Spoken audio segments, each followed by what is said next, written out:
Alright guys, I'm going to do a little gun review today. Go ahead and open it up.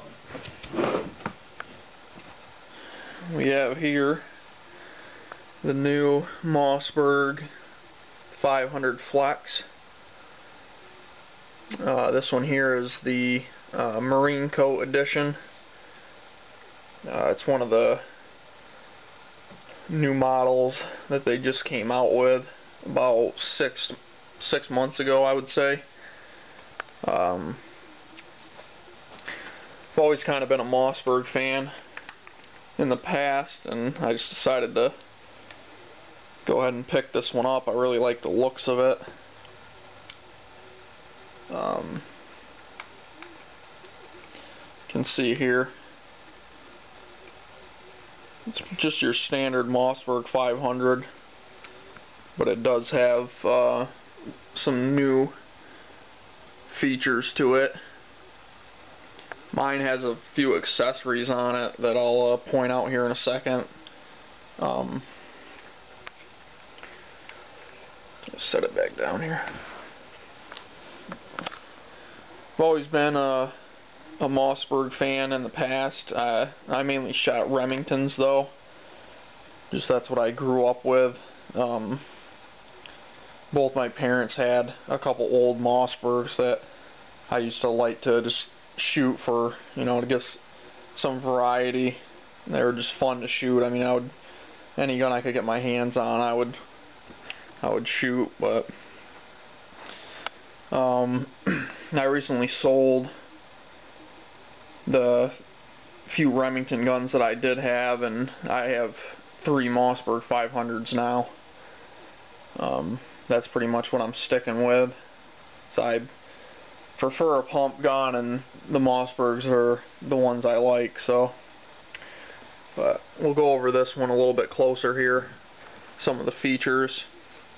I'm not gonna take this one apart because I do have a few things done to it to make it the way I like, which I'll point out here in a second. Well, on these new flex systems here that Mossberg has, there's 3 points where you can disassemble the gun. Lay it down here. First, they have the recoil pad, which I like to point out. This recoil pad is amazing. I mean, I'll show you here the flex that it has. I mean, I've done the ball bearing test on this, and if you drop a ball bearing from like 6 inches and you let it hit, if the pad has good absorption, the ball bearing will just hit and stop. But if you do that on a standard pad, like on my other Mossberg 500, the thing will hit and bounce off violently. That shows you the energy being distributed back into the object, which would be your shoulder. But this pad here I mean, look at that. I mean, it's soft but firm enough. It's a good quality rubber that's not going to get tore up. I mean, it's just perfect, and the shape of it as well. I mean, I think it blows away any other recoil pad out there that comes on any shotguns, including any of the more expensive guns like a Benelli and the Browning Maxus. I mean, it's got the same design as say the Inflex pads, where it's curved here at the top to help drive the recoil straight back and down out of your cheek, which it definitely does. Along with the design of the stock, you can see the shape of it is slightly different than a standard stock, how it kind of cones out more dramatically. This one doesn't have a tendency to want to bite you in the cheek like a lot of the Mossbergs that I fired before do.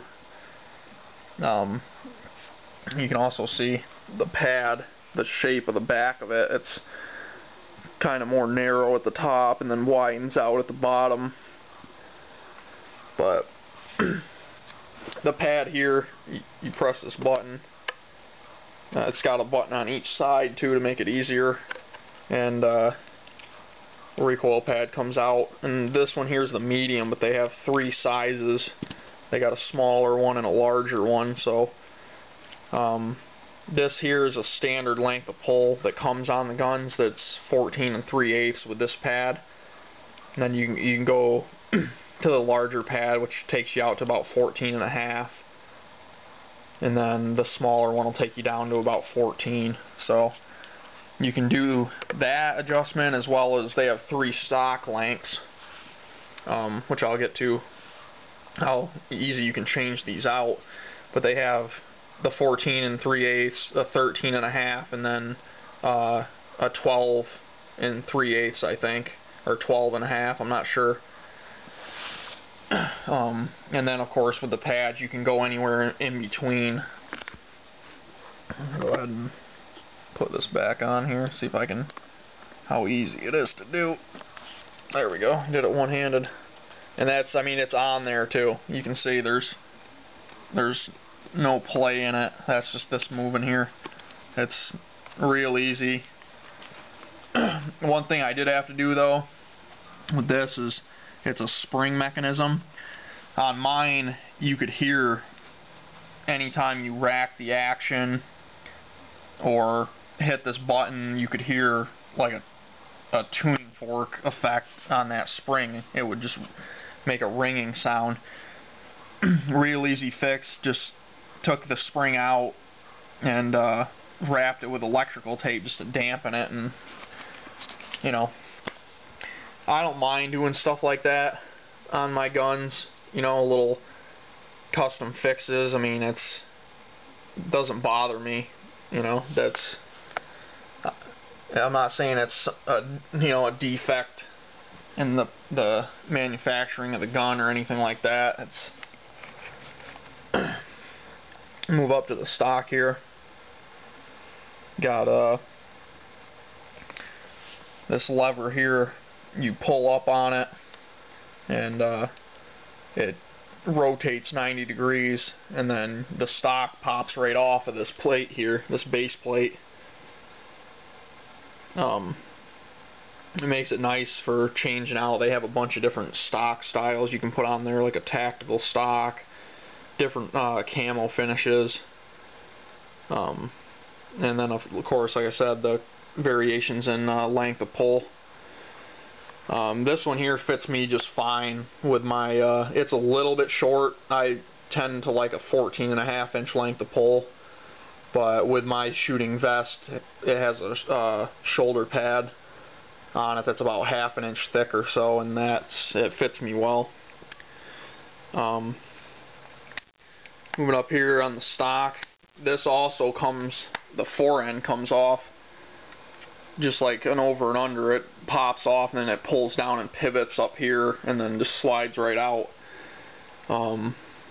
They do make different fore ends, like they have a tactical fore end that has some rails on it and touch pads and whatnot.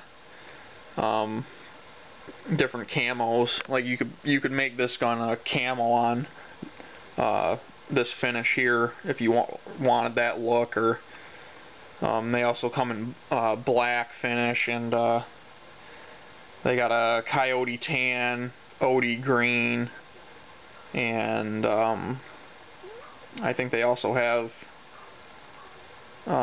one other finish. I'm not sure, but this is the marine coat here. The finishes are really nice because it, you know, gives a variety, and they look really nice. And also, like, you weren't able to get a marine coat finished gun before, right from the factory, in a field model like this. You could get them, but they were tactical models, like home defense. So that's what I really liked about this, because I love this look in a field gun. This one here, I did some little custom touches to it. You can see, if you notice, the black accents. Now, I had another gun that I changed all the parts out into. It's on these Mossbergs. Everything, all the pieces are made so they can come out without tools or any gunsmithing, which is nice because they're all interchangeable. Basically, I just changed the shell stops, the elevator, and the pin, and then the rail screws there. And you can see on here, gun's unloaded, magazine is empty. You can see it's the black pieces there, and then also the bolt, and it's a gloss finish on the bolt, which looks, I mean, it just has a really cool look to it. This is my skeet gun, so I kind of wanted it to have like a race look to it. And see, I got my signature sticker there on the barrel. It does have ported barrels as well, which is nice, especially on a gun for this price. I just got a high vis fiber optic and a skeet choke. But I mean, it's a head turner at my local club here, and when I travel for my league shoots, I mean, people don't expect you to, you know, be shooting a pump for skeet on top of, you know, a Mossberg 500, but most people don't even know what this is, and they just think it's some tricked out Mossberg that I got, you know, a couple $100s into aftermarkets, but like with the pad and everything. But no, I tell them, you know, it's mostly, it comes this way. So I would definitely, I mean, I'm happy with this gun here. I mean, I've seen Mossbergs come out of the factory with some problems right out of the box. I mean, they'll just be, the actions will be binding up on them. You know, the rib is crooked on it, or, you know, different discrepancies. I mean, it's stuff like that's not a huge deal, but most people, you know, are gonna be looking for stuff like that, you know, in the quality of the finish. The last few Mossbergs I've had, though, I didn't have any of those issues. So, I mean, I can't complain. I really like the function and design of these Mossbergs, though, with just the ease of cleaning and the way all the parts are interchangeable and just drop right out. The weight on them, I like the way the weight's balanced on this gun here. It's got a good balance to it with enough barrel weight where it has a nice swing to it.